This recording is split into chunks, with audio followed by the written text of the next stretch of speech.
Hello, here with Ram, Brokenshard, Djemal, and we're going to talk about competitive League of Legends play. Thanks, Djemal. Thanks, Brokenshard, for sitting down for this interview. No problem, man. All right, so what is your overall view of the League of Legends Championship Series? The LCS, I think Yeah. it's a pretty good idea. It kind of makes the competitive scene go into a next level more, um, I want to say consistent. Absolutely. It becomes much more of a consistent way of making money. All right. And it pretty much gives you security for a certain amount of time, which is actually 10 weeks. Okay, If, of 10 course, weeks. if you place high and you're one of the top four, you get pretty much get saved for about 20 weeks. So but of course, you can get relegated and you can drop out. So you can't just be like the worst of the eight. You have to consistently play well. So Uh, it promotes good good security for the players in the sense that they have some kind of income. mm-hmm. But it kind of butchers the amateur scene a little bit because everyone is sort of looking towards the LCS as the only real thing that there is in League of Legends at the moment. So which is kind of unfortunate for all the good amateur talent in EU right now. Okay, so sticking to that, so you think it gives more security. But before the LCS started, like all these amateur teams had a little more of a. Did you think they had more of a chance or less of a chance to Well, get like a solid amount of pay or? I think it was easier back before the LCS for amateur teams to have like a more maybe even 12, 13 team like top teams in Europe now. There's pretty much this top eight, which are all known because And that's what all the orgs want. Like the good organizations, they all just want LCS teams. If you're not an LCS team, they're not interested, all which is right, all right. unfortunate because these are the only organizations that are even willing to push forward like a salary of 300, 400, maybe even 500 euros per month, which is when you think about it, isn't very high when you're talking about other stuff, but I know of several orgs that were giving their players almost 2,000 before LCS. All right, okay. So like there it seemed to be like a top four teams in during season two that were sort of on a different level than the bottom four, and in EU you don't see that that separation sort of closing as much as the top four teams from last season are also the top four in this season's intro to the LCS. But in the NA, some of the amateur teams, or what you would consider amateur teams, have actually risen up and taken second and third place. I feel that there was a gap, but now it's pretty much been taken over by two dominating teams on EU and one or two on NA.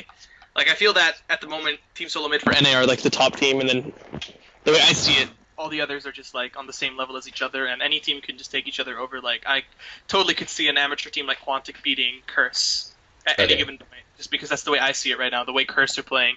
However, on EU, I feel that Fnatic and Gambit Gaming are just on a completely different level than anyone else. Like Fnatic and Gambit raise the bar of EU, and then AA can beat SK, Dragonborns can beat EG at any given moment, anytime they want. But like Fnatic and Gambit are just completely way much higher. So there's less of a gap. Like there aren't four teams anymore that are completely dominating, but I feel that the top two teams just raised the gap completely. Like the gap has grown between the top two and everyone else. All right, yeah, and I actually did watch the finals for the European LCS, and it seemed like they were playing on a different level, especially when watching the semifinals, how they progressed to the finals in such a dominant fashion. Yeah, I mean Um, Fnatic and Gambit ending with first place, which is like 21 or 22 or something to nothing. 22 to 4 or 22 to 6 as a final score is ridiculous, completely ridiculous. yeah. So how did you personally get into this whole professional gaming?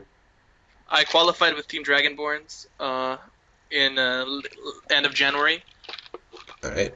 Um, We were the last team to qualify, but that ironically they are also in last place right now. But I'm no longer in Dragonborns anymore. all right. So do you think that a team like Dragonborns, who was like in last, not so far in last, but like a good two games out of being in seventh place, which is the second last, of course, do you think that it's a skill gap level or just how the season worked out? I think that's just what happened was we swapped out. They swapped out. I say we because I used to be proud of Dragonborns, Yeah. but All they right. swapped out too many. They swapped out the key players, and then by the time we brought back one of the more pivotal players, which is Maluno, All it right. just was a bit too late to start picking up wins. There was just no synergy. I think people were just demotivated too much to play.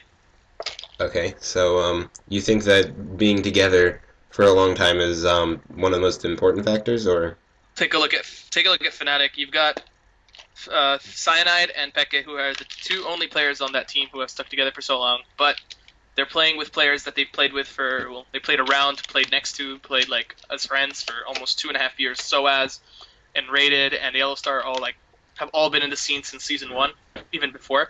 So right? like when you put these players in a team, like they know each other, they know their play styles, and of course the match is going to be much better.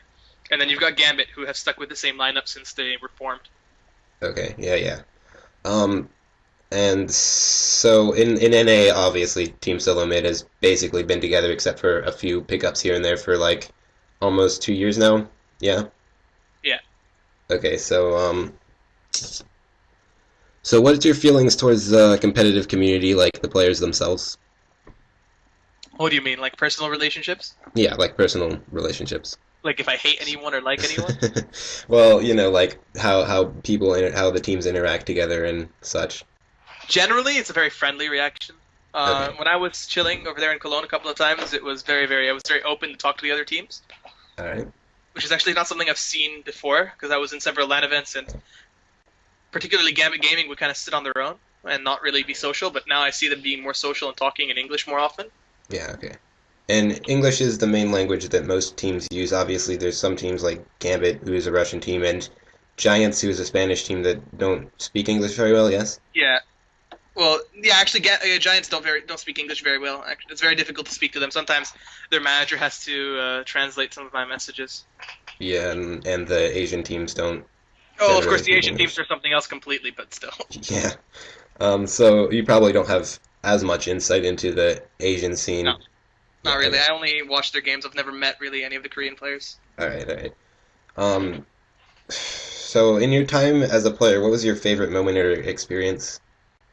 You talk as if that my time as a player is over. Well, the best part of the player experience so far was qualifying for season three, which was Warsaw.